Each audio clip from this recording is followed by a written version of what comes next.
आलि सय्यिदिना मुहम्मद वबारिक वसल्लम। स्टेज पर जलवा अफरोज़ मुअज़्ज़ज़ उलमा इकराम, मुअज़्ज़ज़ सामाईन, पर्दा नशीं ख़वातीन, मग़रिब से आप हज़रात मग़रिब से मुत्तसिल मुख्तलिफ़ उलमा इकराम के उर्दू और तेलुगु में भी बयानात सुने हैं। नातिया कलाम पाक से भी आपने अल्लाह के नबी अलैहिस्सलाम की इश्क़ और मोहब्बत में लज्जत भरी एहसास और कैफियत को महसूस किया है। मुझे आप हज़रात के सामने दो बातें अर्ज़ करनी हैं।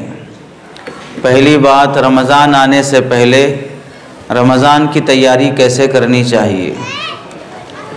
दूसरी बात यह है, रमज़ान को अपनी तब्दीली का रमज़ान बनाना और जिस इदारे में हम बैठकर ये दीन और इल्म की बातें सुन रहे हैं उस इदारे का हम पर क्या हक़ है, इन उलमा की खिदमत हमारे ज़िम्मे कैसी होनी चाहिए, इस मुताल्लिक़ आप हज़रात के सामने बयान किया जाएगा।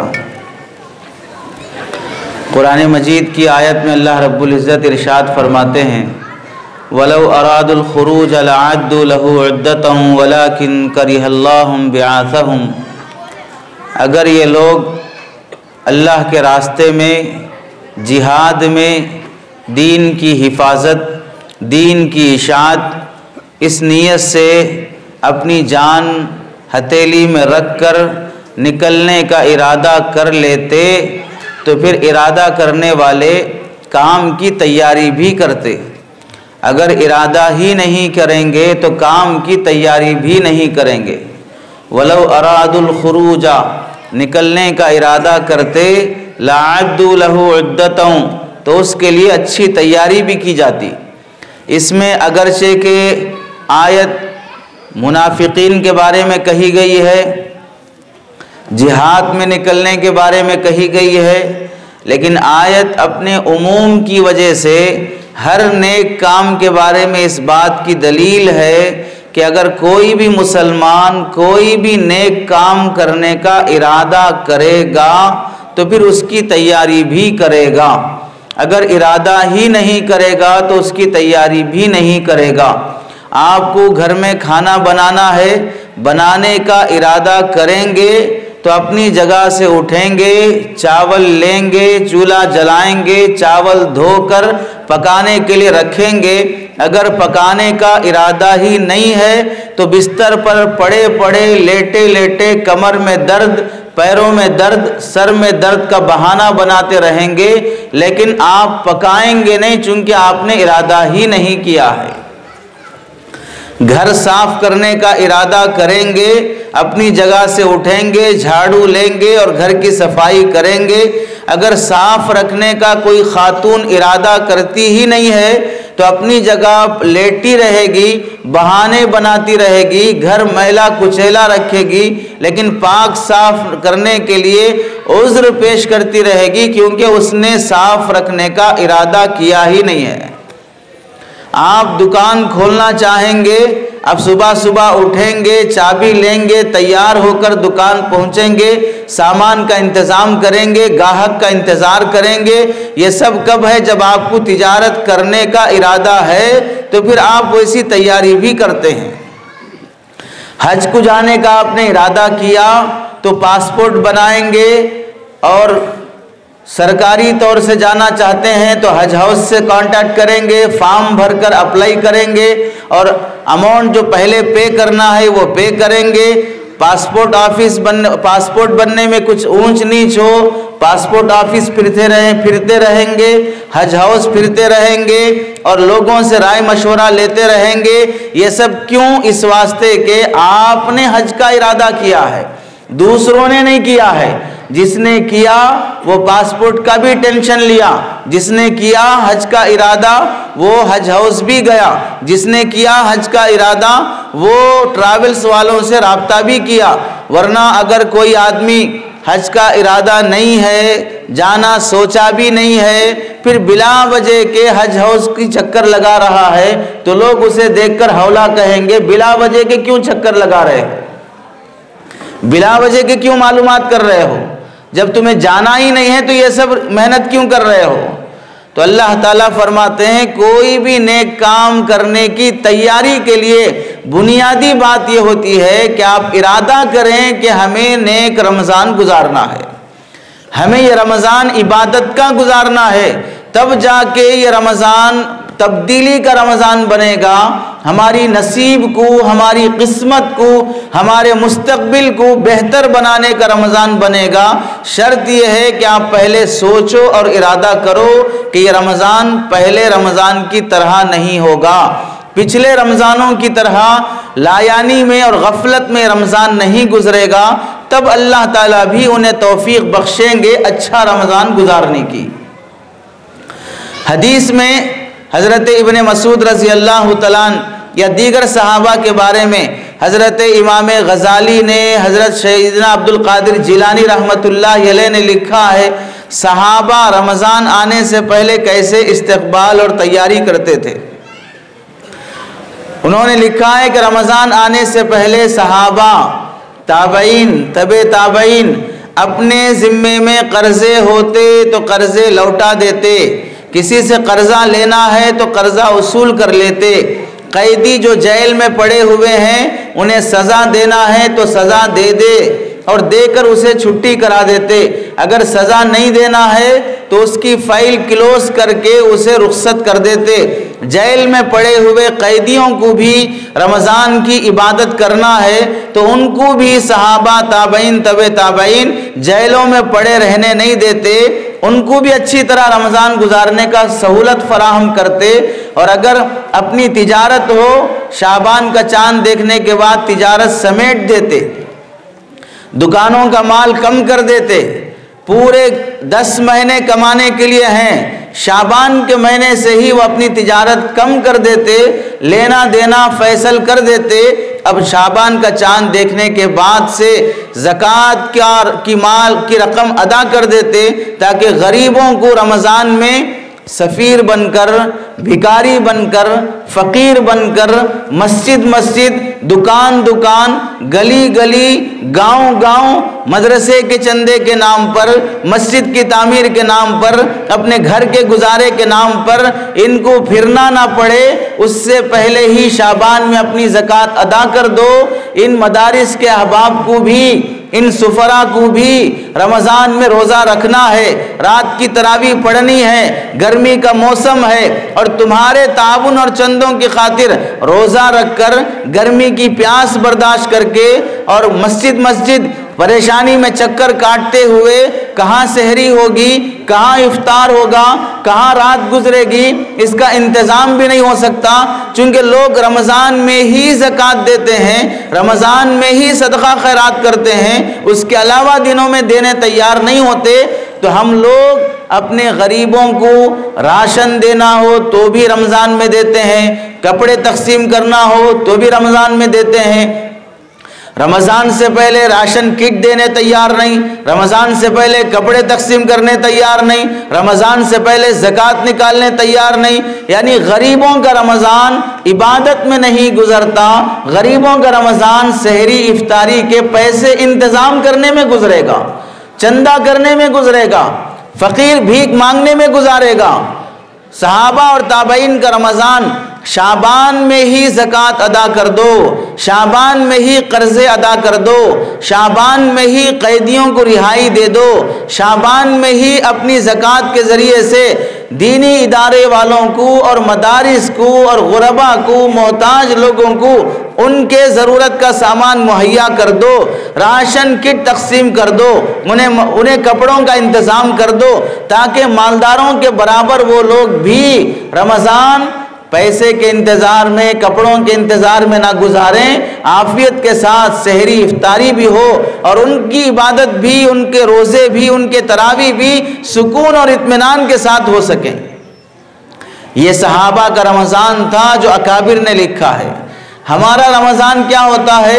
हमारा रमज़ान ये है, जैसे मालूम हुआ शाबान आने वाला है तो जो कपड़े के ताजिर हैं, जो चूड़ियों के ताजिर हैं, जूतियों के ताजिर हैं और फ्रूट्स के ताजिर हैं और ड्राई फ्रूट्स के ताजिर हैं, सौदे की दुकान वाले हैं, ये सारे लोग अगर पैसा भी नहीं है तो बाहर से पैसा कर्जा लेंगे, पार्टनर बनाएंगे। अगर कोई तिजारत करना भी नहीं जानता है, रमज़ान के एक महीने में बिजनेस करने के लिए पार्टनर बनना चाहेगा, फ्रूट्स की बंडी लगाएगा, कपड़ों की दुकान में पार्टनर बनेगा, क्योंकि ये सब लोग ये सोचते हैं रमज़ान का महीना बिजनेस का महीना है, रमज़ान का महीना कमाने का महीना है। इस वास्ते जितने दुकानों के ताजिर हैं, रमज़ान का महीना आने के बाद से माल बढ़ा देते हैं, कर्जे बढ़ा देते हैं, लौटाने वालों को भी और डिले कर देते हैं। उधर लौटा दिया जाता था, इधर और डिले कर दिया जाएगा, उधर तिजारत कम कर दी जाती थी, इधर तिजारत बढ़ा दी जाएगी,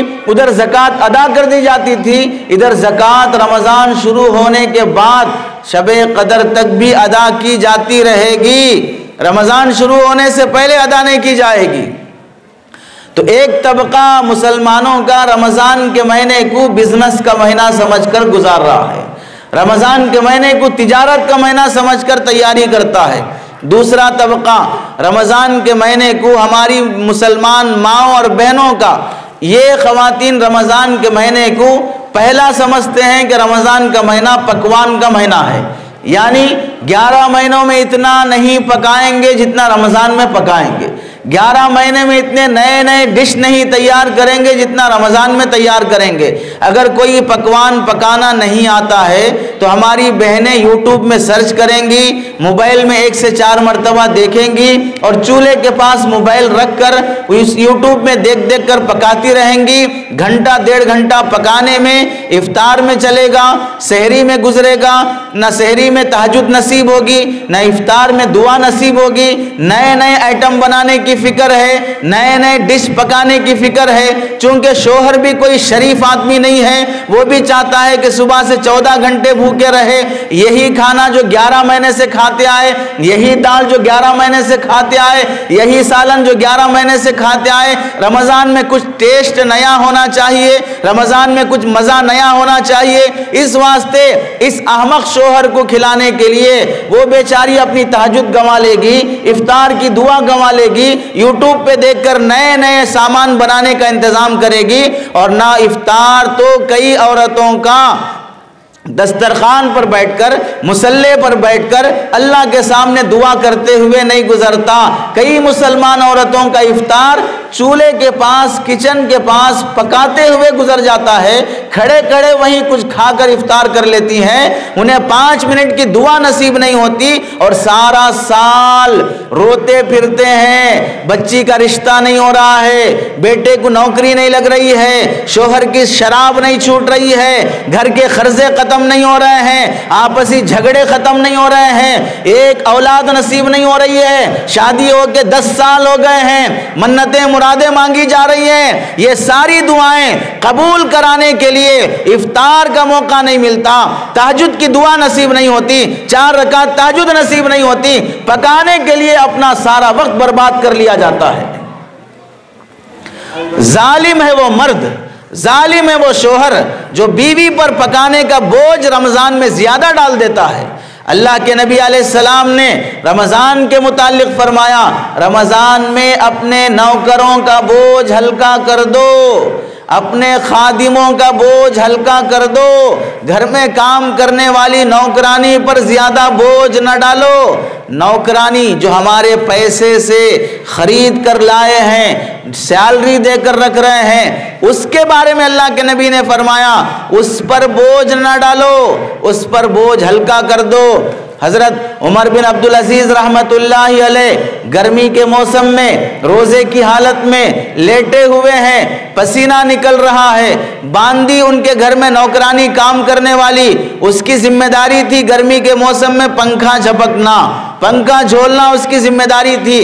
हजरत उमर बिन अब्दुल अजीज रहमतुल्लाहि अलैह एक मर्तबा देखे कि उनकी नौकरानी घर में काम करने वाली बांदी वो आराम कर रही है और पसीना उसे भी निकल रहा है। उमर बिन अब्दुल अजीज रहमतुल्लाहि अलैह पंखा लेकर उसे हवा देने लगे, नौकरानी को हवा देने लगे, घर में काम करने वाली को पंखा झोलने लगे। अचानक उड़ गई और कहने लगी कि आका आप मुझे हवा देते हैं, आप मुझे पंखा झोलते हैं, मैं आपकी नौकरानी हूं, मैं आपकी खादिमा हूं, आप मेरी खिदमत करेंगे। तो हजरत उमर बिन अब्दुल अजीज ने फरमाया ये क्या बात है, जब मुझे गर्मी लगती है तुम मुझे हवा देती हो और तुम्हें गर्मी लगती है मैं तुम्हें हवा दे रहा हूं, ये इंसानियत है, ये हमदर्दी है। उन अकाबिर ने, उन बुजुर्गान दीन ने अपने घर की नौकरानी के साथ भी साथ दिया, खिदमत का मामला किया, उसके काम में ताउन किया। और हम ये हैं सहरी के मौके पर भी लेटे रहेंगे, सहरन हो जाए, ऐलानात पे ऐलानात हो जाए, बीवी पका पका कर सारा सामान दस्तरखान बिछाकर पानी बर्तन सब रखकर पूरा तैयार कर दे, फिर भी हम लेटे रहेंगे। टाइम 20 मिनट है, 25 मिनट है, आधा घंटा है, 4 बार 6 बार आके उठाती रहेगी, उठो सहरी का वक्त जा रहा है, उठो सहरी का वक्त जा रहा है। सड़ी सूरज से उठेंगे, मुंह धोकर सीधे आके दस्तरखान पे बैठेंगे, 4 रकात तहज्जुद पढ़ने की तौफीक नसीब नहीं है। बेचारी बीवी 1.5 घंटे से किचन में पका रही है, कितना रोटी भी पकाओ, सालन भी पकाओ, चावल भी पकाओ, चकना भी पकाओ, 4 आइटम इसके लिए रखो, खाते खाते पेट पाकिस्तान चला जाए, ये इंडिया में रह जाए, खाते खाते शुगर आ जाए, बीपी आ जाए, खाते खाते आदमी के दांत निकल जाए और डॉक्टर कह दे कि आप ये नहीं खाना, वो नहीं खाना, ये नहीं खाना। इतना बोलने के बाद भी फिर भी खाना नहीं छोड़ेंगे और बीवी के पकाने में 5 मिनट भी साथ देने तैयार नहीं होंगे। रोजा उसे भी रहना है, रोजा तुम्हें भी रहना है, भूखा उसे भी रहना है, भूखा तुम्हें भी रहना है। सरकार दो आलम सल्लल्लाहु अलैहि वसल्लम ने क्या तालीम दी है। अल्लाह के नबी हजरत आयशा रजी अल्लाह तआला अन्हा घर में रोटी के लिए आटा गूंथती हैं तो अल्लाह के नबी भी साथ देते हैं। अल्लाह के नबी बकरी का दूध निकाल के लाते हैं, घर में झाड़ू देते हैं, फटा हुआ कपड़ा खुद सी लेते हैं। ये सारे काम अल्लाह के नबी सरकार दो आलम सल्लल्लाहु अलैहि वसल्लम जिनकी इतनी बड़ी शान है, अर्श पर जिनकी रसाई है, वो नबी पाक सल्लल्लाहु अलैहि वसल्लम अपने घर में बीवी का साथ देना, बीवी के कामों में हेल्प करना उम्मत को तालीम देते हैं। और हम ये है कि हम तो बड़े दीनदार हैं, हम तो दाढ़ी कुर्ते पैजामे वाले हैं, हम तो तकाज़ों पे चलने वाले हैं, हम उम्मत की फिक्रों में सोने और जीने उठने वाले हैं। इस वास्ते सारे आलम की फिक्र करेंगे, बीवी को परेशान करेंगे, सारी दुनिया से मोहब्बत से बात करेंगे, बीवी को गुस्से से बात करेंगे, सारी दुनिया के लोगों को आइए बैठिए तशरीफ रखिए, चाय लीजिए, बिस्किट लीजिए, खैरियत से हैं, कैसे हैं, ये सारा ढोंग सारी दुनिया के सामने होगा। लेकिन जब बीवी के पास आएंगे, कड़वी जबान, तेज जबान, सख्त जबान, दस्तरखान पर बैठकर भी कुछ ऐब निकल जाए बर्दाश्त नहीं किया जाएगा। अपनी बेगम, जब अल्लाह के नबी घर की नौकरानी को बोझ हल्का करने का हुक्म देते हैं तो अपनी बीवी पर बोझ कितना हल्का करना चाहिए। घर की नौकरानी को साथ देने का हुक्म देते हैं तो फिर अपनी माँ को कितना साथ देना चाहिए। जवान बेटा है, सो रहा है, बेचारी बूढ़ी माँ उठकर पका रही है, वो सहरी का इंतजाम कर रही है, वो दस्तरखान बिछा रही है। पकाने का काम हो सकता है मर्द नहीं कर सकता, लेकिन बिछाने का काम कर सकता है, बर्तन धो सकता है, प्लेट ला के रख सकता है, पानी ला के रख सकता है, इतनी तो हेल्प कर सकता है अपनी माँ की। बूढ़ी औरत बेचारी रात के 3 बजे से पका रही है, इफ्तार के वक्त गर्मी के मौसम में वो भी रोजा रखकर असर के बाद से लेकर मगरिब तक वो खड़ी खड़ी चूल्हे के पास पका रही है। असर के बाद तो साथ दे सकता है, फ्रूट काटने में साथ दे सकता है, दस्तरखान बिछाने में साथ दे सकता है। क्या मतलब समझा हमने रोजा रखने का? क्या 14 घंटे 12 घंटे भूखे रह गए? मां पर एहसान कर दिया, बीवी पर एहसान कर दिया, औलाद पर एहसान कर दिया, इमाम साहब पर एहसान कर दिया, और मुअज्जिन साहब पर एहसान कर दिया, खतीब साहब पर एहसान कर दिया कि मैं 14 घंटे से भूखा हूं, मेरे भूख को महसूस करो, मैं एहसान समझो कि मैं रोजा रख रहा हूं। लोगों, रोजा रखना इंसानियत की सबक देने के लिए है, इंसान को इंसान बनाने के लिए है। उसे अल्लाह के नबी अलैहिस्सलाम की हदीस की रोशनी में फरमाया गया, देखो मखलूकात 3 तरह के हैं, एक इंसान, जानवर, फरिश्ते। इंसान, जानवर, फरिश्ते। फरिश्ते खाते नहीं, पीते नहीं, सोते नहीं, ख्वाहिशात पूरे नहीं करते, वो पाकीज़ा आला दर्जे की मखलूक है। दूसरे जानवर खाते रहते, पीते रहते, सोते रहते, कोई काम धंधा नहीं है, यह है जंगल के जानवर। तीसरा है इंसान, खाता भी है, भूखा भी रहता है, सोता भी है, जागता भी है, कमाता भी है, गमाता भी है, और एक दूसरे के साथ मदद करता भी है, एक दूसरे को लूटता भी है। तो 2-3 तरह के इंसान मखलूक हो गए। जानवर जो बिल्कुल घटिया हैं, हमेशा खाओ पियो अय्याशी करो, मजे करो, जानवरों को कोई जॉब नहीं है, कोई नौकरी नहीं है, कोई स्कूल नहीं है, कोई कॉलेज नहीं है, उनको कमाने धमाने का कोई टेंशन नहीं है। पूरी दुनिया में तो यही है। आपके गांव के जानवर हो सकता है किसी कॉलेज में पढ़ने जाते हो, किसी वो स्कूल में काम करने जाते हो, किसी और जगह पर वो कमाने के लिए उनकी फैक्ट्रियां बनी हुई हों, और उनके शादी ब्याह के लिए फंक्शन हॉल बने हुए हों, सारे गधों की बारात आ रही है और गधी का को सजाया जा रहा है, और डिलीवरी के मौके पर और गधी का बच्चा पैदा हो रहा हो, मुर्गी का बच्चा पैदा हो रहा हो तो उसके लिए पैम्पर लाए जा रहे हो, उनके लिए झूला लाया जा रहा हो, मुर्गी के और बिल्ली के बच्चों के लिए भी चिल्ला 40वां किया जा रहा हो। सारी दुनिया में रिवाज नहीं है। एक जानवरों का सिस्टम, एक फरिश्तों का सिस्टम, बीच में इंसान है। इसको अल्लाह ताला रमजान इस वास्ते अता किए कि 11 महीने ये जानवरों की तरह खाते पीते मजे करते रहता है। 1 महीना अल्लाह ने रोजा दिया है कि अब इस महीने में खाना बंद कर दो, पीना बंद कर दो, बीवी से मिलना बंद कर दो, ख्वाहिशात कम कर दो। 1 महीने में तुम फरिश्तों के जैसा रह के दिखाओ, फरिश्तों के जैसे रह के दिखाओ। खाने के टाइम पे नहीं खाना, पीने के टाइम पे नहीं पीना, सोने के टाइम पे नहीं सोना। रात में सोते हैं, रात में उठा दिया, जल्दी सोते हैं, रात 20 रकात तरावी के लिए खड़ा किया, सहरी के लिए उठा दिया। दिन में खाते हैं, दिन में भूखा रख दिया। बीवी से मिलते हैं लेकिन मना कर दिया।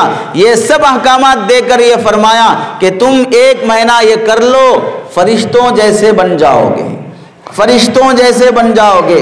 तो इंसानों को अल्लाह ताला ने रोजे इस वास्ते दिए हैं, जानवरों से निकलकर फरिश्तों की सफ में आ जाए, इस वास्ते रोजे फर्ज किए गए हैं।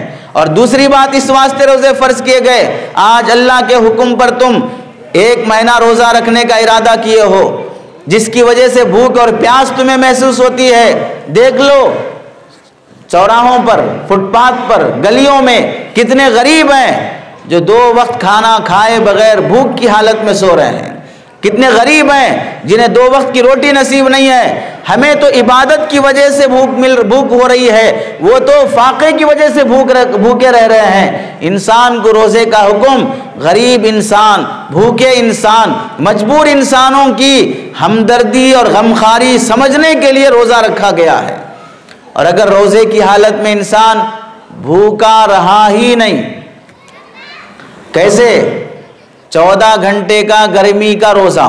इसलिए जब दस्तरखान पर सहरी करने के लिए खाने बैठेंगे तो उस मौके पर बीवी एक चम्मच डालेगी, माँ एक चम्मच डालेगी, इधर से बेटा एक चम्मच डालेगा।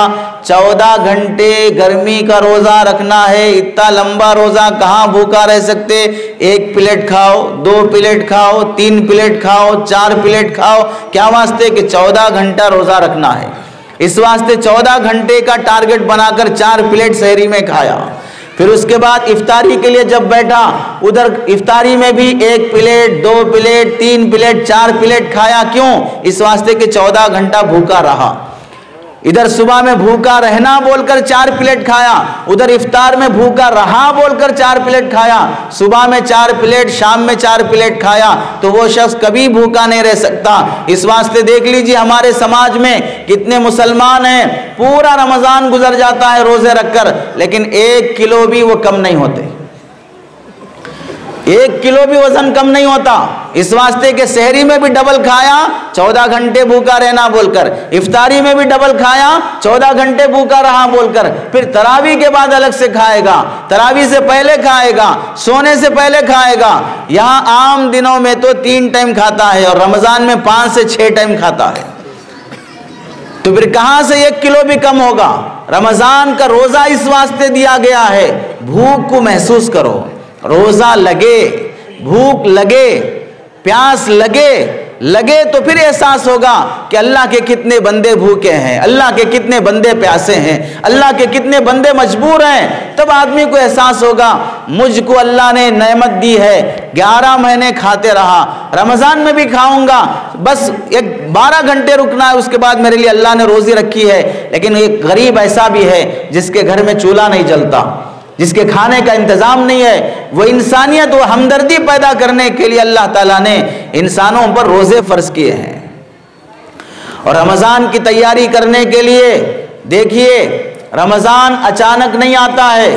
अभी ये जलसा रखा गया, इसमें यही बताया जा रहा है कि रमजान आने वाला है, रमजान आने वाला है।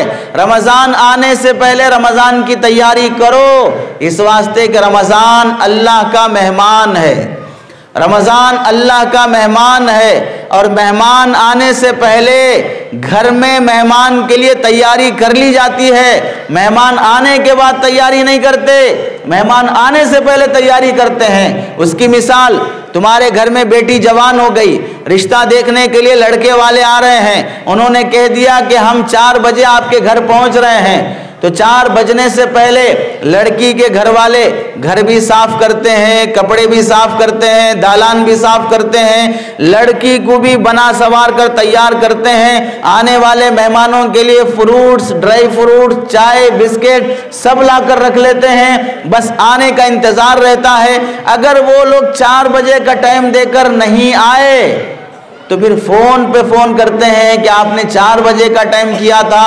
4:30 बज गए, अब तक नहीं आए, कहाँ तक पहुंचे हैं, कितनी देर लग रही है और आने में। 4 बजे, 4:30 बजे, 5 बजे इंतजार में खड़े खड़े रहेंगे। बाज मर्तबा बेटे से बोलेंगे बाहर जाके देखो, हो सकता है कि हारन बज रहा है, कोई आया होगा। ऐसे शिद्दत के इंतजार में क्यों? लड़की को देखने के लिए लड़के वाले आ रहे हैं। ये इंतजार आने वाले मेहमान का। और तैयारी अंदर, घर साफ, लड़की को तैयार और सामान सब लाकर इंतजाम पूरा कर दिया, क्योंकि आने के बाद आते ही खुश दिली के साथ वेलकम करते हुए, सीना तान कर और वसी कल्ब के साथ उनको हम इस्तकबाल कर सकें, बिठा कर इकराम कर सकें। ये तैयारी लड़की वाले लड़के वालों की आमद पर करते हैं। और अगर कोई अक्लमंद घराना ऐसा है कि वो मालूम हो गया कि 4 बजे लड़के वाले देखने के लिए आ रहे हैं और 4 बजे लड़के वाले आ गए और लड़की वाले सब टांग फैला के सो रहे हैं, लड़की वाले आकर दरवाज़ा खटखटाए तो अब एक आदमी आके कह रहा है कि ठहरिए, एक 10 मिनट रुकिए, सब सो रहे हैं, मैं उठाऊंगा, उसके बाद घर में झाड़ू होगी, एक 10 मिनट रुक जाइए। उठकर लड़की वाले झाड़ू मारने लगे।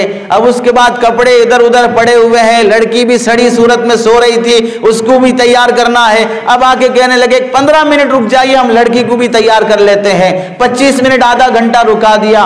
उसके बाद कहने लगे अब आके बैठिए, हमारा बच्चा चाय बिस्किट लाने जा रहा है, फ्रूट्स लाने के लिए जा रहा है, तब तक आप आके तशरीफ रखिए। अगर कोई लड़के वाले लड़की वाले ऐसा इस्तकबाल करेंगे तो बताइए वहां पर रिश्ता होगा? लड़के वाले वहां रिश्ता करना चाहेंगे?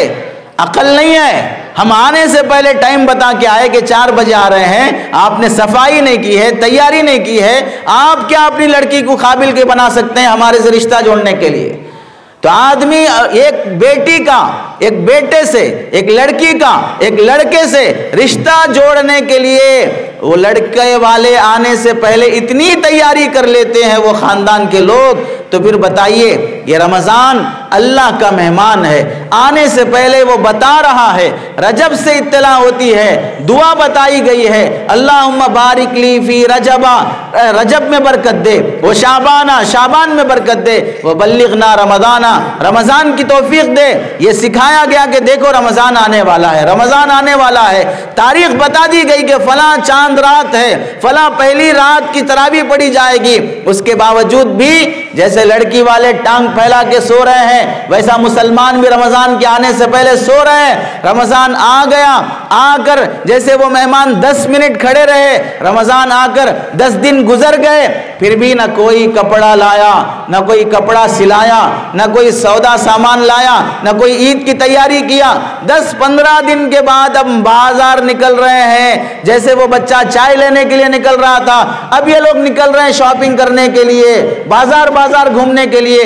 जैसे वो लड़के वाले ऐसे बदतमीज लड़की वालों से रिश्ता नहीं करते, ऐसे ही अल्लाह का ये मेहमान ऐसे मुसलमानों का रिश्ता अल्लाह से नहीं जोड़ता है।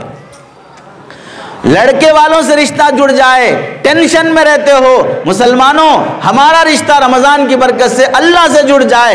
ऐ टेंशन में रहना चाहिए कि हमारी बच्ची का रिश्ता ना टूट जाए, हमारी बच्ची का रिश्ता ना टूट जाए। जैसे टेंशन होता है बेटी का रिश्ता जोड़ने के लिए, वैसे अपना रिश्ता अल्लाह से जोड़ने के लिए टेंशन होना चाहिए। और ये रमजान हमें अल्लाह से जोड़ने के लिए आता है। और कितनी मुसलमान माएँ और बहनें हैं, 11 महीने वो रमज़ान के आने से पहले 11 महीने बाजार नहीं जाएंगे, मार्केट नहीं जाएंगे, अपने घरों में रहेंगे।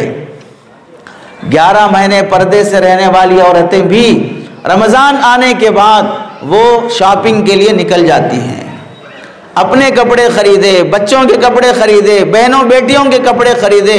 यहाँ तक के बाज़ औरतें इतनी अक्लमंद होती हैं और उनके मर्द इतने बेवकूफ़ होते हैं कि मर्दों के कपड़े भी औरत ही जाकर लेके आएगी, मर्दों के कपड़े भी औरत ही जाकर लेके आएगी, क्योंकि जनाब को कपड़े खरीदना नहीं आता है, जनाब को कपड़े खरीदना नहीं आता है, इनको मार्केटिंग करना नहीं आता है, और बीवी को मार्केटिंग करना अच्छा आता है। इस वास्ते शोहर के कपड़े भी, बेटों के कपड़े भी बीवी ही जाकर लाएगी। और बाज तो माशाअल्लाह इतने निकले हुए होते हैं कि वो अपने ही कपड़े नहीं, महल्ले में भी मशहूर हो जाते हैं कि अगर शॉपिंग करने जाना हो तो फलां की बीवी को लेके जाओ, वो अच्छी मार्केटिंग करती है, वो अच्छी शॉपिंग कराती है, अच्छे सस्ते रेट में दिलाती है। अब शॉपिंग करने के बहाने से यहाँ से वरंगल जाओ, यहाँ से खम्मम जाओ, यहाँ से हैदराबाद जाओ। अब जाने के लिए गर्मी का मौसम है, भूखी हालत में रोज़ा रखकर इतना लॉन्ग जाएंगे, थक जाएंगे शॉपिंग में, ये दुकान से वो दुकान, वो दुकान से ये दुकान फिरते रहना पड़ता है। ऐसी भूख की हालत में कहाँ शॉपिंग हो सकती? तो बाज़ औरतें रोज़ा छोड़ देती हैं शॉपिंग के बहाने, रोज़ा छोड़ देंगी शॉपिंग के बहाने। और अगर कोई शरीफ औरत रोज़ा रखकर शॉपिंग कर रही हो, 10-15 दुकान घूम कर जब वो वापस आएगी, पैरों में दर्द है, कमर में दर्द है, हाथों में दर्द है, थक गई है, रोज़ा नहीं छूटा तो कम से कम तरावी छोड़ देगी कि अब इतना थक गए हैं, अब तरावी कहाँ से पढ़ सकते हैं। लानत है ऐसी शॉपिंग पर, मनहूस है वो शॉपिंग जिसमें अल्लाह का फर्ज रोज़ा छोड़ दिया जाता हो, लानत हो ऐसे कपड़ों पर जिसकी वजह से तरावी छोड़ दी जाती हो। सरकार दो आलम सल्लल्लाहु अलैहि वसल्लम और अल्लाह के नबी अलैहि सलाम के सहाबा तरावी का जितना एहतमाम फरमाते थे, एक रोज़ा अल्लाह के नबी ने फरमाया, एक रोज़ा अगर छोड़ दिया जाएगा सारी ज़िंदगी तुम उसके बदले में रोज़े रखते रहो, लेकिन तलाफी नहीं हो सकती है, वो सवाब नहीं पा सकते हो, वो बरकत नहीं हासिल हो सकती जो रमज़ान के रोज़े में हासिल होती है। लेकिन शॉपिंग के बहाने छोड़ दिया जाएगा, कपड़े खरीदने के बहाने छोड़ दिया जाएगा। अभी आप जाके देख लीजिए, इतनी ज़्यादा पब्लिक नहीं होगी मार्केट में, बुर्के वाली औरतें इतनी नज़र नहीं आएंगी, लेकिन रमज़ान शुरू होने के बाद हर दुकान पर बुर्के वाली औरत नज़र आएगी, हर गली में बुर्के वाली औरत नज़र आएगी। हमारा सवाल ये है, ये बुर्के वाली औरतें जो गलियों में, बाजारों में, दुकानों में दिख रही है, ये आपकी बीवियां हैं या जन्नत से उतरी हुई हूरें हैं या अमेरिका से आई हुई आज़ाद ख्याल की औरतें हैं? किन की बीवियां हैं, किन की बहू बेटियां हैं? हम मर्दों की कमजोरी है, हमारी हिमाकत और बेवकूफ़ी है। हमें अपनी बेटी का रिश्ता करने के लिए 6 महीने पहले से तैयारी, घर में शादी है, फंक्शन हॉल बुक करो, कार्ड छपाओ, रिश्तेदारों को बुलाओ, पैसा इकट्ठा करो, सारे इंतजामात करो।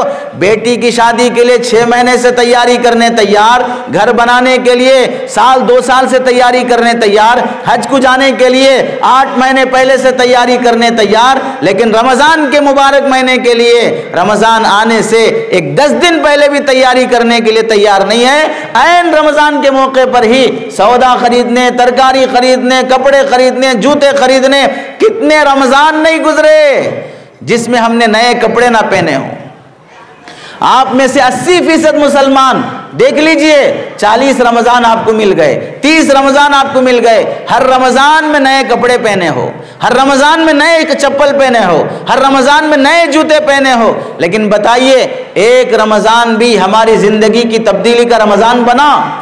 अल्लाह के नबी अलैहिस्सलाम ने फरमाया कहीं पर भी कि जो आदमी जितने भारी ड्रेस पहनेगा उतनी बड़ी जन्नत में उसे जगह मिलेगी। मेरी बहनों तुम भी सुनो, कहीं हदीस में आया है कि तुम जितने महंगे कपड़े पहनोगे, जितने भारी कपड़े पहनोगे, उतना जल्दी तुम्हें जन्नत में जगह मिलेगी, उतना ऊंचा दर्जा मिलेगा। जैसे कीमती कपड़ों में पहनोगे वैसी तुम्हारी मगफिरत की जाएगी। अल्लाह की मगफिरत नए कपड़ों पर नहीं है, अल्लाह की मगफिरत नए नए फैशन के जूते, चप्पल और चूड़ियां खरीदने पर नहीं है। ईद उसकी है जिसने रोजे रखे हों, ईद उसकी है जिसने तरावी पढ़े हों, वरना तो उनके लिए वईद है, उनके लिए तंबी है जिन्होंने रमजान के मुबारक महीने को ज़ाय और बर्बाद कर लिया। रोज़ों का एहतमाम नहीं, तरावी का एहतमाम नहीं। आप देख लीजिए, रमज़ान वो महीना है जो हमें अल्लाह से मिलाता है।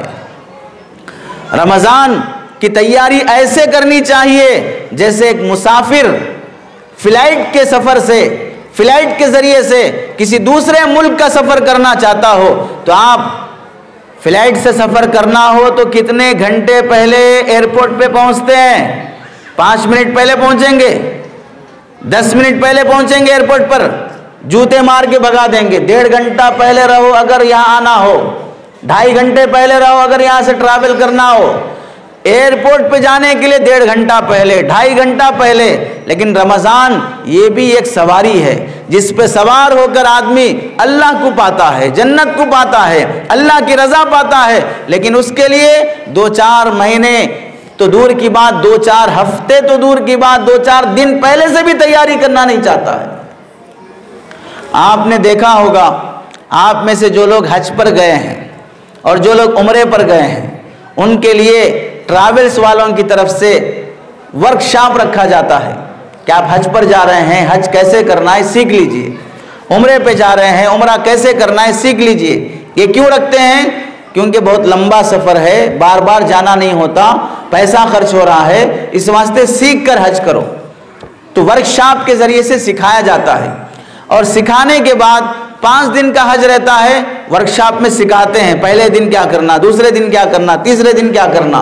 उम्रा 2-3 घंटे का रहता है, 4 कामों का नाम उम्रा है, लेकिन उसके लिए भी वर्कशॉप रहता है, कैसे करना, कैसे उम्रा मुकम्मल करना। ये क्यों सीख रहे हैं? उम्रे में पैसा खर्च होता, हज में पैसा खर्च होता, जाके आने के बाद हाजी साहब का लक़ब मिलता, हज्जन साहब का लक़ब मिलता। इस वास्ते आने के बाद लोग मुसाफा भी करते, जाने से पहले दावतें भी खिलाते। क्यों खिलाते हैं? क्योंकि अब जाने से पहले हम दावतें खिला के इनको प्यार मोहब्बत से फूलों का हार डाल के भेजेंगे, तो फिर ये जाने के बाद जब वापस आएंगे तो हमारे लिए जमजम और खजूर लाएंगे। हम नहीं खिलाएंगे तो इन्होंने लाने वाले नहीं हैं, क्योंकि बिजनेस चल रहा है। यहाँ से दे के भेजो तो वहाँ से लेके आते, यहाँ से नहीं दे के भेजे तो वहाँ से लेके नहीं आते। इस तरह का लोग बिजनेस कर रहे हैं। तो हज और उम्रे पे जाने वाले लोगों के लिए भी लोग ट्रेनिंग सेंटर रखते हैं, वर्कशॉप रखते हैं, ताकि आपका पैसा वेस्ट ना हो, ये इबादत गारत ना हो। लेकिन आप बताइए, 5 दिन के हज के लिए वर्कशॉप की जरूरत है, 4 घंटे के उम्रे के लिए वर्कशॉप की जरूरत है, 30 दिन का रमजान है, 30 दिन के रोजे हैं, 30 दिन की तरावी है, 30 दिन की तहज्जुद सहरी और इफ्तारी है, और कुरान का महीना है। इसकी तैयारी के लिए कैसे करना चाहिए, कितने वर्कशॉप रखे जाते हैं? रमजान कैसे कामयाब होना चाहिए, कितने वर्कशॉप रखे जाते हैं? जहां पर 1 दिन का वर्कशॉप रखकर खवातीन और मर्द हजरात को रोज़ों के मसाइल सिखाएं, तरावी के मसाइल सिखाएं, ज़कात के मसाइल सिखाएं, सदक़े फ़ितर के मसाइल सिखाएं, ईद की तैयारी के अहकामात सिखाएं, सहरी और इफ्तारी के मसाइल बताएं। कितने वर्कशॉप रखे जाते हैं। और ख़ुद रमज़ान गुजारने वाले मुसलमानों को कितना शौक़ रहता है कि रमज़ान आ रहा है, मैं नए मसाइल रमज़ान के मालूम करके मैं रोज़ा रखूँ, मालूम करके मैं रमज़ान का इस्तक़बाल करूँ। रमज़ान की कदर करो। 5 दिन का हज होता है, वो हज से वापस आने के बाद हम लोग भी और हाजी साहब भी समझते हैं हज करके आया, अब मुझे बदल जाना चाहिए, पहले के जैसा नहीं रहना चाहिए। दाढ़ी भी आ जाएगी, पर्दा भी आ जाएगा औरत में, और जबान में मिठास भी आ जाएगी, नरमी भी आ जाएगी। क्यों? मैं हज करके आया हूं, मैं हज करके आई हूं। 5 दिन के हज में बदलना चाहते हो, लेकिन 30 दिन के रमजान में बदलना नहीं चाहते, 30 दिन की इबादत का मौसम पाकर बदलना नहीं चाहते। इस वास्ते हाजी हज करके आने के बाद थोड़ा शरीफ इंसान बन जाता है, लेकिन रमज़ान में 30 दिन के रोज़े और तरावी पढ़ने के बाद भी मुसलमान शरीफ बनने के लिए तैयार नहीं होता। इस वास्ते 30 रमज़ान ज़िंदगी में गुजर जाएंगे, लेकिन 3 गुना भी ज़िंदगी में से नहीं छूटेंगे। 50 रमज़ान गुजर जाएंगे, लेकिन 5 टाइम के नमाजी भी नहीं बनेंगे। 5 दिन का हज करके आगे नमाजी बनने की फिक्र है, लेकिन 50 रमजान गुजार कर भी 5 टाइम का नमाजी बनने की फिक्र नहीं है। मेरे बुजुर्गों, रमजान के महीने को शॉपिंग मॉलों के हवाले ना करो, रमजान के महीने को बाजारों के हवाले ना करो। अल्लाह की लानत बरसती है उन बाजारों पर जहां पर मुसलमान बहनें बेहया बनकर निकल जाती हैं, कपड़े खरीदने के बहाने रोजा और तरावी छोड़ देती हैं। तरबियत करो, अभी से तैयारी कर लो, अभी से ला के रख लो कपड़े। एक बुजुर्ग ने लिखा है, एक दीनदार घराना शाबान के महीने में शॉपिंग करने के लिए गया, कपड़े की दुकान वाले से कहा कि कपड़े दिखाइए। उसने कहा पुराना माल रखा हुआ है, नया माल होना है, रमज़ान के 10 दिन गुजरने के बाद आ जाइए, पूरा नया माल आएगा। तो एक मुसलमान बच्ची नेक घराने की थी, उसने कहा हम रमज़ान में शॉपिंग नहीं करते, रमज़ान रोज़ों का महीना है, इबादत का महीना है, तिलावत का महीना है, हम उस महीने में शॉपिंग नहीं करते। अब जो है वो दिखा दीजिए, हम यही कपड़े पहन कर ईद कर लेंगे, लेकिन नए कपड़ों और नए डिज़ाइन के चक्कर में हम रमज़ान के रोज़े और तरावी गारत नहीं करेंगे। जब उस बच्ची ने यह कहा, दुकानदार उठकर आया और उस बच्ची को सराहते हुए कहने लगा, अल्लाह की कसम, अगर मुसलमान घरानों में ऐसी दीनदार बेटियां पैदा हो जाएं तो सिर्फ मुसलमानों का नहीं बल्कि हम ताजिरों का रमज़ान भी अच्छा गुजरेगा, हम बिजनेस करने वालों का रमज़ान भी इबादत का रमज़ान गुजरेगा। लेकिन क्या करें, सारे मुसलमान शॉपिंग करने के लिए रमज़ान में ही आते हैं, शाबान में आता ही नहीं कोई। अगर शाबान में तुम लोग शॉपिंग करके फारिग हो जाते तो हम बिजनेस करने वाले भी बाजारों में बैठकर अपने रोजे और तरावी को गारत न करते, माल मंगाने के चक्कर में सफरों में अपना रोजा गारत नहीं करते, हम भी माल रजब में मंगा लेते, शाबान में बेच देते, रमजान में हम भी तुम्हारी तरह रोजे और तिलावत और तरावी के साथ इबादत कर सकते। अपने बच्चे और बच्चियों का रमजान शॉपिंगों के हवाले न करो। दूसरी चीज, रमज़ान की अज़मत और कदर पैदा करो। रमज़ान की अज़मत और कदर पैदा करो। रमज़ान मग़फ़िरत का महीना है, हर शख्स को मिलना नसीब नहीं होता। देख लो कितने बंदे आज से पहले तुम्हारे ख़ानदान में, तुम्हारे घरानों में ज़िंदा थे, आज ये रमज़ान वो ज़िंदा नहीं है। करोना में कितने जनाजे निकल गए, जनाजे की नमाज भी नहीं पढ़ाई गई, कफन नहीं दिया गया, गुस्ल नहीं दिया गया, सुन्नत का दफन भी नसीब नहीं हुआ और कंधा नसीब नहीं हुआ, और ले जाके पाइप से पानी मारकर उन्हें गड़ों में ढकेल दिया गया। ऐसी मौत मरना और ऐसे हालात देखना कोरोना के दिनों में देखे हो। अल्लाह ने उस जमाने से बचाया, उस वक्त की मौत से बचाया, नई जिंदगी दिया, नया साल दिया। क्या पता था कि हम भी उन मरने वालों में से हो जाते, हम भी उन दफन होने वालों में से हो जाते। लेकिन अल्लाह ने सेहत दिया, आफियत दिया, बचाया है। तो इस जिंदगी को गनीमत समझो, इस नई जिंदगी को गनीमत समझो और नया अमल करके दिखाओ, नई जान और नया ईमान बनाकर दिखाओ। रमज़ान के महीने की कदर करने के मुतालिक हज़रत अब्दुल्ला शाह साहब रहमतुल्लाहि अलैह ने लिखा है, एक मजूसी आग की पूजा करने वाला अपने बच्चे को लेकर बाजार में जा रहा था और उस बच्चे ने, आग की पूजा करने वाले मजूसी के बच्चे ने मार्केट में दुकान से कोई चीज़ उठाकर खा लिया। इस मजूसी को गुस्सा आया, बच्चे को थप्पड़ मारा और कहने लगा, तुझे शर्म नहीं आती? रमज़ान में मुसलमान भूखे रहते हैं, रोज़ा रहते हैं और तू बाजार में उनके सामने खा रहा है। वो मुसलमान नहीं है, मजूसी है, लेकिन रमज़ान का इकराम उसके अंदर भी है। बच्चे को खाने पर थप्पड़ मारता है, चला गया। चंद साल के बाद जब उसका इंतकाल हुआ तो किसी ने ख्वाब में देखा वो जन्नत के गैलरियों में और जन्नत के बागात में घूम रहा है। ख्वाब देखने वाले ने पूछा, तुम तो मजूसी थे, काफिर थे, तुम जन्नत में कैसे चले गए? उसने कहा, अल्लाह को मेरा एक अमल पसंद आ गया और वो अमल था रमज़ान के महीने में मेरा बच्चे ने बाजार में सबके सामने खाया तो मैंने थप्पड़ मारा कि रमज़ान खाने का महीना नहीं है, मुसलमानों के रोज़े का महीना है, वो अल्लाह के लिए भूखे रहते हैं। मेरे बच्चे को वो थप्पड़ मारना अल्लाह को पसंद आ गया और अल्लाह ने मुझे मौत से पहले कलिमा नसीब कर दिया और ईमान की हालत में मेरी मौत हुई है, उसके बदले में अल्लाह ने मुझे जन्नत नसीब किया।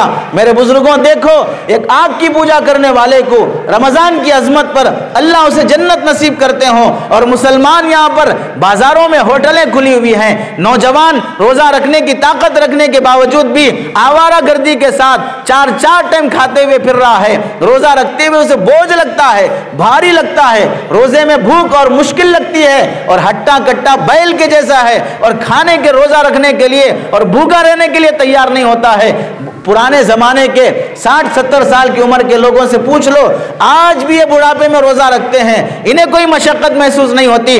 25-30 साल के नौजवान को रोजा रखने में मुश्किल और परेशानी हो जाती है। बुढ़ापे में मस्जिद में लोग पहले आते हैं, बाद में जाते हैं, तरावी की 20 रकात खड़े होकर न सही बैठकर ही सही पढ़ते हैं और नौजवान मस्जिद में दिखाई नहीं देता। नौजवान तरावी में खड़ा होना मुश्किल है। 3-3 घंटे थिएटर में बैठ के फिल्म देखो, वहां कोई तकलीफ नहीं होगी। शराब के अड्डे आबाद करो, कोई तकलीफ नहीं होगी।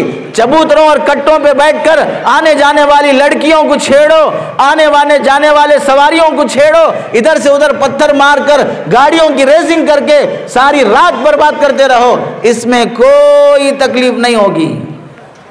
तकलीफ होगी तो सिर्फ तरावी में खड़े होने में तकलीफ होगी।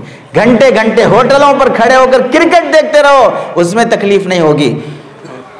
कैसी बेहयाई के साथ मुसलमान जी रहा है। और फिर हम लोग कहते हैं कोई भी पुलिस केस का मामला हुआ, मुसलमान के हक में नाहक फैसला हुआ, तो फिर मुसलमान कहता है कि पूरे पुलिस सिस्टम में आरएसएस घुस आए हैं, इस वास्ते मुसलमानों के हक मारे जा रहे हैं। और जब अदालतों में केस जाता है और मुसलमानों के हक में नाहक फैसला होता है तो फिर कहते हैं पूरी अदालतों में वकील और जज आरएसएस बैठे हुए हैं, इस वास्ते मुसलमानों को हक नहीं मिल रहा है। और जब मीडिया में कोई मसला उठता है तो फिर कहते हैं मुसलमानों को बदनाम करने के लिए ये मीडिया बिका हुआ है, ये मीडिया तलवे चाट रहा है, इस वास्ते मुसलमानों को बदनाम करने के लिए पीछे पड़ा हुआ है। हम ये पूछते हैं, पूरी पुलिस में गुंडे घुस आए, अदालतों में गुंडे घुस आए, मीडिया में गुंडे घुस आए, तो आप जनाबे मोहतरम आप कहां घुस गए थे? फिर आप कहां थे? आप क्या कर रहे थे?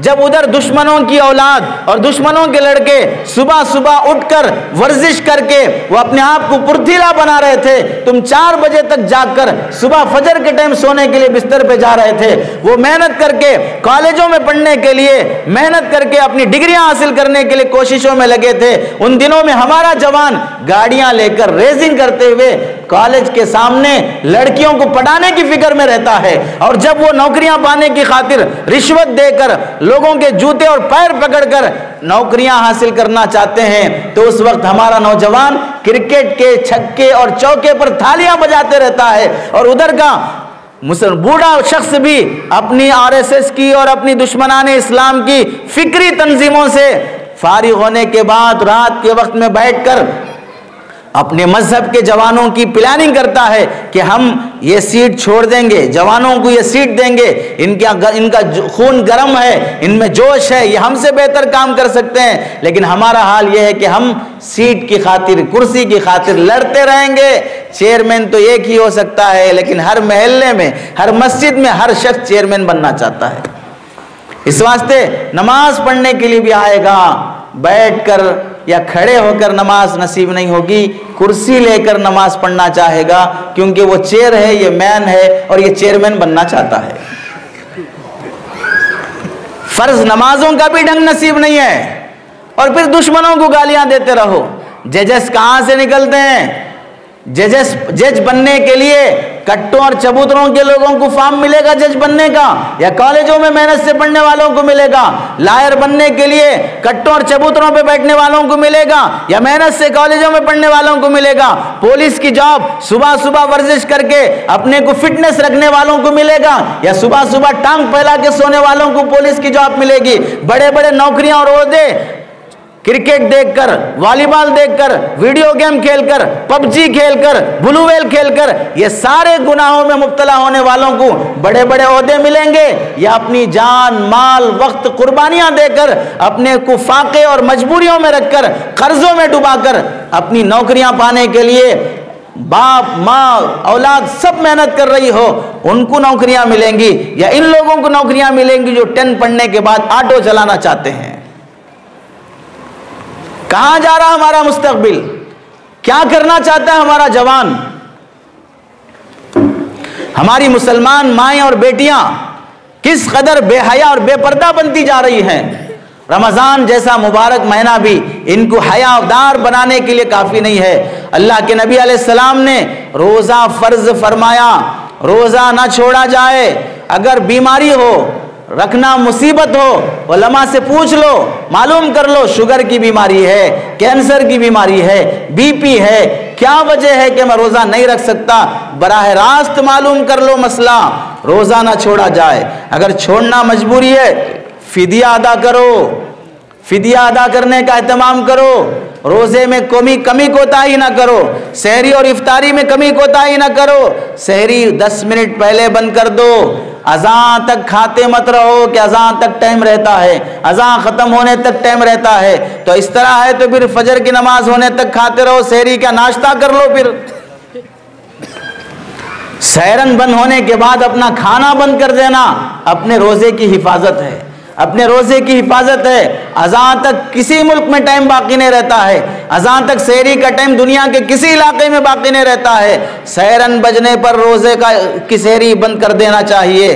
तरावी अल्लाह के नबी ने मर्दों के लिए भी सुन्नत रखी है, औरतों के लिए भी सुन्नत रखी है। मर्द जमात के साथ मस्जिद में पढ़ेंगे, औरतें घर में पढ़ेंगी। अगर पढ़ना मुश्किल हो, किसी एरिया में औरतों को जमा कर दो, एक बड़े घर में, एक बड़े हॉल में जमा कर दो, वहां कुछ पढ़ी लिखी औरत को, छोटा सा इमाम, उसको इमाम बना दो, वो उन औरतों को लेकर तरावी पढ़ाएगी, ताकि इन औरतों की तरावी ना छूटे। इन्हें पढ़ना नहीं आता, सूरतें नहीं आती, रुकू सजदा नहीं आता, इस बहाने से वो नमाज ना छोड़े। ऐसी औरतों को जमा करके एक निज़ाम बनाया जाए। अगर औरतें ऐसी मिजाज की हैं, उनको पढ़ना आता है, तरावी आती है, दुआएं आते हैं, नमाज के फ़राइज़ मालूम है, वो अपनी अपनी तरावी घर में पढ़ेंगी। जिन्हें नहीं आता है उनकी छूट ना जाए उसके लिए इंतज़ाम किया जाए। और मेरी माएँ और बहनें, रमज़ान में रोज़े जिस तरह ज़रूरी हैं, तरावी जिस तरह सुन्नत है, वैसे ज़कात अदा करना भी फ़र्ज़ है। अल्लाह के नबी अलैहिस्सलाम के पास हज़रत आयशा रज़ी अल्लाह तआला अन्हा हाथ में 2 सोने के कंगन पहन के थे। अल्लाह के नबी ने पूछा, इसकी ज़कात अदा करती हो? तो कहने लगी, ये तो मेरी ज़रूरत के है, औरत को जेवर पहनना ज़रूरत है, तो इसकी भी ज़कात अदा करना है। अल्लाह के नबी ने फरमाया, अगर ज़कात अदा नहीं करती हो तो फिर आग के कंगन पहनने के लिए तैयार हो जाओ, आग के कंगन पहनने के लिए तैयार हो जाओ। इस वास्ते अपनी ज़कात अदा करने का एहतमाम करो। अब औरतें कहती हैं, ज़कात अदा करने के वास्ते हमारे पास पैसे कहाँ से हैं, हमारे पास पैसे कहाँ से आते ज़कात अदा करने के लिए? ये जो सोना तुम्हारे पास रखा हुआ है वो ले जाके जुवेलर शॉप में दिए तो पैसे आ जाते हैं। हमारे पास पैसा कहाँ से आता ज़कात अदा करने के वास्ते? ये जो सोना रखा हुआ है वो ले जाके जुवेलर शॉप में देंगे तो पैसा आ जाएगा। नमाज हमारे ऊपर फ़र्ज़ है, खुद औरत को पढ़ना है। रोज़ा औरत पे फ़र्ज़ है, खुद औरत को रखना है। ज़कात औरत पे फ़र्ज़ है तो उसे ज़कात निकालना है। अगर सोना बेचना नहीं चाहते तो मर्द से दरख्वास्त कर लो, मर्द अपने पैसे से तुम्हारी ज़कात अदा कर देगा। और मर्द अदा कर देता है तो उसका एहसान समझो कि उसने तुम्हारे माल की ज़कात अदा कर दिया है। लेकिन ज़कात अदा करने में कोताही ना की जाए, सदक़े फ़ितर अदा करने में कोताही ना की जाए। इसलिए मेरे बुज़ुर्गों, रमज़ान की कदर कर लो, रमज़ान को तब्दीली का रमज़ान बनाओ, रमज़ान को अल्लाह को पाने का रमज़ान बनाओ, रमज़ान को अल्लाह को पाने का रमज़ान बनाओ। दौलतें पाए हो, मकानात पाए हो, नौकरियाँ पाए हो, औलाद पाए हो, ओहदे पाए हो, लेकिन अल्लाह को नहीं पा सके, अल्लाह को नहीं पा सके। इस वास्ते सब कुछ होने के बाद भी जलील हैं, सब कुछ होने के बाद भी दुश्मनों की नज़र में गिरे हुए हैं, सब कुछ होने के बाद भी अपना हक लेने के लिए भी मजबूर हैं। इस वास्ते अल्लाह को पाने की कोशिश की जाए। और दूसरी बात मेरे अजीज़ों, आज हमारे घरों में, हमारी ज़िंदगियों में, सारे मुस्लिम समाज में ये दीन की शक्ल और ज़ाहिरी और बातिनी तौर पर चेहरों पे दाढ़ियाँ, मुसलमानों के घरानों में दीनदारी, ये जो कुछ भी नज़र आ रही है ये इन उलमा, इन मदारिस की दैन और इनकी मेहनत का नतीजा है। आप देख लीजिए, सारी दुनिया का सर्वे करने की ज़रूरत नहीं है। जिस जगह पर आप बैठे हुए हैं, आज से 30-40 साल पहले ये जगह कैसी थी, आज से 25-30 साल पहले यहाँ पर कैसी वैरानी थी, लेकिन यहाँ आपके इलाके के मौलाना ने मेहनत फरमाई, यहाँ ज़मीन खरीद कर मदरसे की तामीर की। 113 बच्चे इस इदारे से हाफिज बन के फारिग हुए हैं, 40-50 बच्चे इस इदारे के आलिम बने हैं, मुख्तलिफ इलाकों में मेहनत कर रहे हैं। 40-50 मस्जिदें इस इदारे की ज़ेर निगरानी तामीर की गई हैं, मकातिब की जिम्मेदारी संभाली जाती। गाँव-गाँव, देहात में मुख्तलिफ मौक़ों पर छोटे छोटे पैमाने पर औरतों को, देहात की औरतों को जमा करके इज्तिमा का निज़ाम किया जाता है। ये सारी मेहनतें दीनदारी को बाकी रखने की आपके उलमा की मेहनतों का नतीजा है। इस वास्ते कभी भी इल्म दीन और उलमा की नाकदरी अपने दिमाग और ज़बान पे ना लाओ, इनकी कदर करो। कुरान की जैसी अजमत करते हो, साहिबे कुरान, हाफिज़े कुरान की भी वैसी अजमत करो। कुरान को बगैर वजू के हाथ नहीं लगाते, पाक साफ रहकर हाथ लगाते हो। ऐसे ही उलमा और हुफ्फाज के बारे में पाक साफ ज़बान इस्तेमाल करो, गंदी ज़बान इस्तेमाल न करो। गंदे हाथ से कुरान छूना जायज़ नहीं। उलमा और हुफ्फाज जो कुरान के हाफिज़ हैं, इनके बारे में गंदी ज़बान इस्तेमाल करना जायज़ नहीं है। कुरान अगर गलत प्रिंट हो भी गया उसे पढ़ा नहीं जाएगा, लेकिन बगैर वज़ू के उसे भी नहीं छुआ जाएगा। गलत प्रिंट हुआ उसे भी वज़ू के साथ छूना ज़रूरी है। अगर कोई आलिम गलत अमल पे और गलत रास्ते पे चला गया, उसे भी बदज़बानी के साथ, बदअखलाक़ी के साथ पेश आना उसके साथ भी जायज़ नहीं है। ये अंबिया के वारिस हैं, इनके ज़रिए से दीन महफूज है, ईमान महफूज है। इन उलमा और हुफ्फाज की मिसाल ऐसी है जैसे इंडिया की बॉर्डर पर मिलिट्री जो चाइना, पाकिस्तान, बांग्लादेश की फौज को अंदर घुस आने से सारी ज़िंदगी बॉर्डर पर गुजार देते हैं, सहूलतों को छोड़कर, राहतों को छोड़कर, अपनों से दूर होकर सरहदों पे जो जीते हैं ताकि दुश्मन अंदर घुस ना आए, मुल्क की हिफाजत रहे। ऐसे ही ये उलमा और हुफ्फाज दीन की सरहदों के मुहाफिज हैं। कोई बातिल अंदर घुस ना आए, कोई कादियानी घुस ना आए, कोई ईसाई घुस ना आए, कोई शकीलियत घुस ना आए, कोई फैयाजियत घुस ना आए। इन सब की हिफाजत के लिए ये उलमा और हुफ्फाज सरहदों के मुजाहिद और मिलिट्री की तरह काम करते हैं। राहतों को छोड़कर, आराइशों को छोड़कर, जितना तुम अपने बच्चों के लिए ऐश व आराम सोचते हो, उलमा के लिए भी उतना ऐश व आराम सोचो जितना अपनी नस्ल के लिए। आप हजरात देख लीजिए,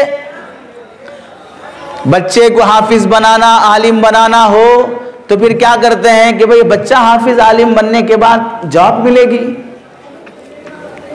अच्छी नौकरी आएगी, क्या कमाएगा, कहाँ से खाएगा, कैसे गुजारा करेगा। इस वास्ते बहुत से लोग उलमा के मदारिस में बच्चों को हाफिज बनाने तैयार नहीं होते। हम ये पूछते हैं कि ठीक है भाई बच्चा हाफिज बना तो कहाँ से खाएगा, कौन सी जॉब मिलेगी, कितनी नौकरी आएगी, क्या सैलरी मिलेगी।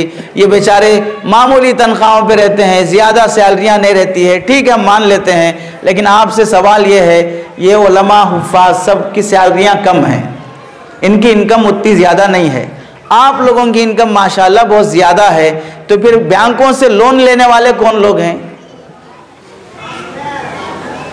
जिसकी सैलरी कम है उसको लेना चाहिए ना लोन, कि भाई उसके पास पैसा नहीं है बेचारा लोन ले।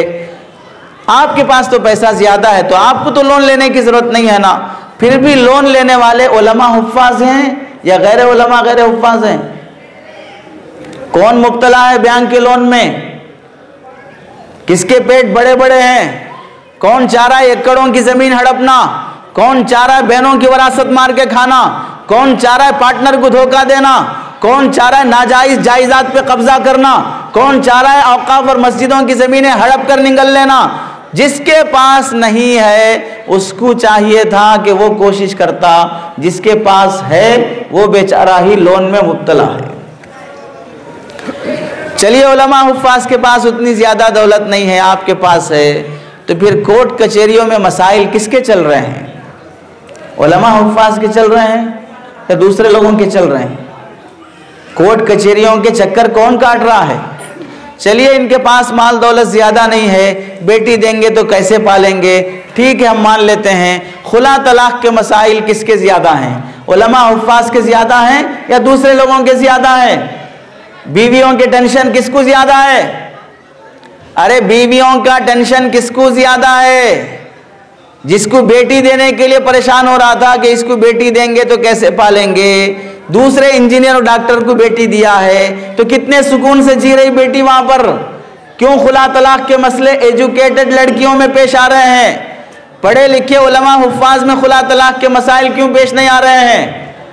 एक बीवी को भी संभालना भारी पड़ गया।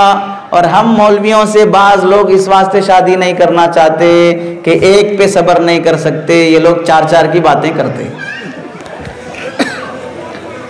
जिसको देने से परेशान थे वो तो 4 का टारगेट रखा है, और जिसको खुश होके दिया है वो 1 से भी परेशान है। दौलत ये अल्लाह के मुकद्दर से होती है, हमारी मेहनतों से नहीं होता।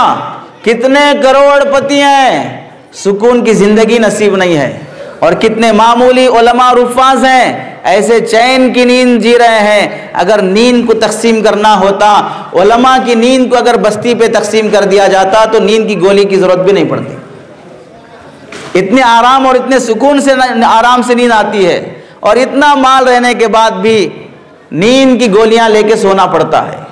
ये उलमा हमारे मुहसिन हैं, इनकी बरकत से दीन महफूज है, इनकी बरकत से इदारे महफूज हैं। वरना कितने मुसलमान मुर्तद हो गए, कितनी मुसलमान लड़कियां गैरों के साथ भाग गईं, कितनी मुसलमान लड़कियां और ख़ानदान के ख़ानदान ईसाई बन गए। इन सब को बचाना, इन सब के ईमान की हिफाजत करना इन उलमा की जिम्मेदारी है। अपने को सादत समझो, खुशनसीबी समझो कि अल्लाह ने हमें इदारों, उलमा और दीन के कामों का खैरका बना दिया, इनका हाथ पैर बना दिया, इनके साथ चलने वाला अल्लाह ताला ने बना दिया है। इसको सादत समझो। इसको अपने लिए आखिरत का ज़ख़ीरा समझो। पिछले ज़माने में जो अल्लाह के बंदे, इन उलमा के खादिम, इन दीन के मदारिस के खादिम, आपको देख लीजिए, यहाँ मंचरियाल में एक मस्जिद है, मस्जिद अरफात। वो मस्जिद कैसे बनाई गई? वो मस्जिद की तामीर हुई जब हज़रत मौलाना गुलाम सूफ़ी साहब रहमतुल्लाह अलैह मर्दों को जमा करके कहा कि इस एरिए में मस्जिद की ज़रूरत है, आप हजरत ताउन कीजिए। मर्दों ने तवज्जो नहीं दिया। हजरत ने फरमाया कि मेरी बहनों को जमा करो।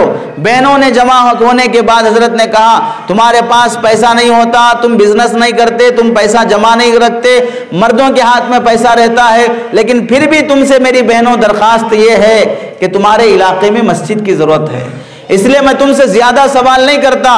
तुम्हारे मर्द जो तुम्हें मेहर के पैसे देना है, वो मेहर के पैसे तुम मस्जिद के लिए जमा कर दो। उन अल्लाह की बहनों ने, सारी गांव की औरतों ने अपने मेहर के पैसे जमा करके वो सारी मस्जिद अरफात औरतों के मेहर से तामीर की गई। किसको नसीब है ये सआदत? कितने करोड़पति मर्द नहीं है, कितनी करोड़पति औरतें नहीं है, लेकिन अल्लाह के बंदियों को अल्लाह ने तौफीक बख्शी अपना घर बनाने का। हजरत शाह अबरारुल हक साहब रहमतुल्लाह अलैह, उनके मदरसे का निज़ाम यह था कि हर घर में डिब्बा रखा जाता। औरत चावल खाना पकाने से पहले एक मुट्ठी चावल उस डिब्बे में डाल देती।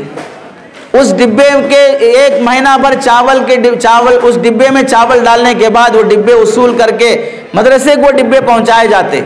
आप गौर कीजिए, जब औरत एक मुट्ठी चावल डाल रही हो, उसके दिलो दिमाग में क्या आएगा? ये मुट्ठी चावल मदरसे के लिए है, कुरान पढ़ने वाले बच्चों के लिए है। अल्लाह उन बच्चों की बरकत से मेरे घर में बरकत रखेगा, उन बच्चों की बरकत से मेरे कर्जे हल कर देगा, मेरे औलाद को नेक बना देगा। ये दुआओं की तमन्ना लेकर जब वो एक मुट्ठी चावल डालती है, अल्लाह उस औरत की उम्मीद को, उस औरत की नीयत को अल्लाह कभी महरूम नहीं करते। हजरत ने डिब्बे तकसीम किए, पूरे मोहल्ले में डिब्बे तकसीम कर दो ताकि एक एक मुट्ठी चावल हर घर की औरत का, वो भी मदरसा चलाने में, वो भी इस कार्य खैर में हिस्सा ले सके। बीच में एक बेवा औरत का घर आया तो हजरत ने फरमाया, बेवा औरत है, इसका गुजारा ही मुश्किल होगा, इसे डिब्बा देंगे तो बेचारी को तकलीफ हो जाएगी, आप दूसरे लोगों को दे दो, इस बेवा औरत को छोड़ दो। डिब्बे तकसीम होने के बाद वो बेवा औरत हजरत के पास रोती हुई आकर कहने लगी कि हजरत, आपने पूरी बस्ती वालों को मदरसे की खिदमत की तौफीक दी है, यानी उनका मौका दिया है, आपने पूरे बस्ती में डिब्बे तकसीम किए, लेकिन मुझे आप मदरसे की खिदमत से महरूम करना चाहते हैं, मुझे इस सादत से दूर रखना चाहते हैं। अगरचे कि मैं बेवा हूँ, लेकिन मुझसे जो हो सकता है मैं मदरसे की खिदमत में हिस्सा लेना चाहती हूँ। बेवा औरत भी वो सादत हासिल करना चाहती है कि मदरसे के पढ़ने वाले बच्चों का, जो इनके कुरान का, इनके दीन का जरिया जो बन सकता है, उसमें मेरा भी हिस्सा मिल जाए। इसलिए इन मदारिस की हिफाजत हमारी जिम्मेदारी है, इन उलमा की हिफाजत हमारी जिम्मेदारी है। आज थोड़ी देर के लिए मान लीजिए, चलिए भाई, उलमा को, हुफ्फाज को सैलरियाँ नहीं रहते, इनकम नहीं रहती, फला नहीं रहते, ठीक है, अब क्या करना बताइए? बम रख के उड़ा दें पूरे मदरसे, खत्म कर दें पूरे मदरसे, शूट कर दें पूरे उलमा और हुफ्फाज को? भाई जरूर फालतू है, इनकी इनकम नहीं है, सैलरी नहीं, क्या करते आखिर? ये धरती पर बोझ हैं। या तो पूरों को क्या करो, डॉक्टर बना दो, टेलर बना दो, और लॉयर बना दो, फटीचर बना दो, को जो बनता है बना दो, ये सब खत्म कर दो। ऐसा करेंगे फिर? ताज्जुब की बात है, जब एक तरफ ये दिमाग है कि भाई इनकी इनकम ऐसी, इनकी सैलरियां ऐसी, फला ऐसी। भाई हर आदमी के काम का एक मकसद होता है। डॉक्टर का मकसद क्या है? जिस्म का इलाज करना। इंजीनियर का मकसद क्या है? गारा मिट्टी दुरुस्त करके घर बनाना। अब आके डॉक्टर के पास जाके बोले तुम खाली इंजेक्शन चुबा लेके रहते, थोड़ा टेक्नोलॉजी बढ़ गई है, एक बड़ा महल बना के दिखाओ। तो डॉक्टर क्या करेगा? मेंटल हॉस्पिटल का एड्रेस देगा, मेरे पास आकर जिस्म का इलाज होता है, मिस्त्री के काम कराना हो तो इंजीनियर साहब है, वहां पर जाओ। इंजीनियर साहब के पास गए, उनको बोले आप कभी भी गारा मिट्टी, ये खिड़की कहाँ, ये डोर कहाँ, ये ड्रेनेज कहाँ, इसी में पड़े हुए, आप आगे बढ़कर थोड़ा लोगों का इलाज करो, इंजेक्शन डालो, ऑपरेशन करो। तो वो क्या करेगा? एक नया कब्रिस्तान बनाने का प्लान करेगा उसकी जनाजे के लिए।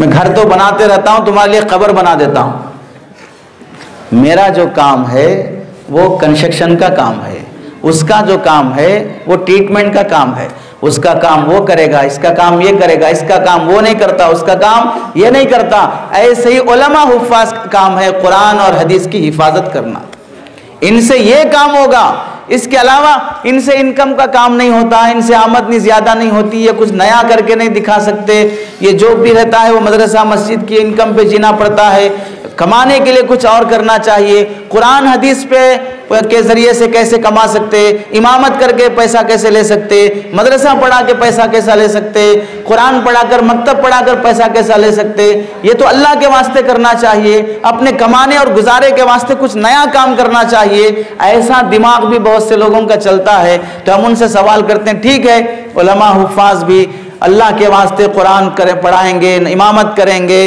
और मदरसा पढ़ाएंगे, इस पर पैसा नहीं लेंगे, कमाने के वास्ते एक नया काम दूसरा शुरू करेंगे, हम करने तैयार हैं, लेकिन उससे पहले आप भी थोड़ा एक नया काम कीजिए। डॉक्टर से बोलिए भाई इलाज कराना भी एक बहुत बड़ा काम है, आप ट्रीटमेंट का काम फ्री में कीजिए, अपना घर चलाने के वास्ते जाके थैले उठाइए, अपने पेशे को अल्लाह के वास्ते कीजिए और घर चलाने वास्ते जाकर कोई दूसरा कूली मजदूरी का काम कीजिए। इंजीनियर से भी बोलिए कि आप लोगों को फ्री में घर बना के दीजिए, घर मिलना और उसमें बच्चे सब इज्जत से रहना एक बड़ी नेकी का काम है, आप घर बना के फ्री में दे दीजिए और अपना गुजारा करने के लिए दूसरा काम कीजिए। टेलर से भी बोलिए भाई लोग नंगे रहे तो कितना खराब दिखता, आप कपड़े सीकर लोगों के जिस्म को छुपा रहे हैं, फ्री में लोगों का जिस्म छुपाइए और अपना घर का गुजारा करने के लिए कब्रें खोदने का काम कर लीजिए, वहां किसी को नहीं बोलेंगे। कितने लोगों के कोर्ट कचहरियों में केसेस अटके हुए हैं, कितने लोगों के प्रॉपर्टियों के झगड़े कोर्टों में चल रहे हैं, वकील से जाके बोलिए, लायर से जाके बोलिए ये केसेस बेचारी बेवा के हैं, मस्जिद के हैं, फलां के केसेस हैं, ये फ्री में केस लड़िए, अपने घर का गुजारा करने के लिए आप ऑटो चला लीजिए, उससे अपना गुजारा कर लीजिए, आप ये केसेस जो है फ्री में लड़िए। वकील से फ्री की बात नहीं होती, डॉक्टर से फ्री की बात नहीं होती, इंजीनियर से फ्री की बात नहीं होती, उनको उन्हीं के पेशे से कमाना है और उसी से गुजारा भी करना है। और जब उलमा हुफ्फाज की बात आती है तो यहाँ कहते हैं ये फ्री में होना है और गुजारे के लिए कुछ ना कुछ हुनर सीख लेना है। क्या दिमाग है माशाअल्लाह। मेरे बुजुर्गों, अल्लाह ने हर इंसान को एक मखसूस काम के लिए पैदा किया है, उसे उस काम में रहने दो, आफियत से रहोगे। वरना फिर अब टेक्नोलॉजी कैसी आ रही है, लड़का लड़की बनना चाह रहा है और लड़की लड़का बनना चाह रहा है। तो अब क्या करते, आपकी बीवी अब तक 4 बच्चे डिलीवरी दी, अगले साल बोली मैं नहीं देती, आइंदा से तुम देना बच्चे। अब टेक्नोलॉजी बढ़ गई है, तैयार है इसके लिए। जिसका जो काम है इज्जत से वो काम करने दो। अल्लाह ने हर इंसान को उसकी फितरत के लिए बनाया है, उसे अगर छेड़ोगे तो निज़ाम बिगड़ जाएगा। ऐसे उलमा के सिस्टम को छेड़ोगे तो फिर मुसलमानों के ईमान और इस्लाम की हिफाजत का सिस्टम बिगड़ जाएगा। इसे ना छेड़ा जाए, इसकी हिफाजत की जाए। अल्लाह से दुआ है कि अल्लाह ताला अमल की तौफीक नसीब फरमाए। आमीन। व आखिर दावाना अनिल हम्दुलिल्लाहि रब्बिल आलमीन।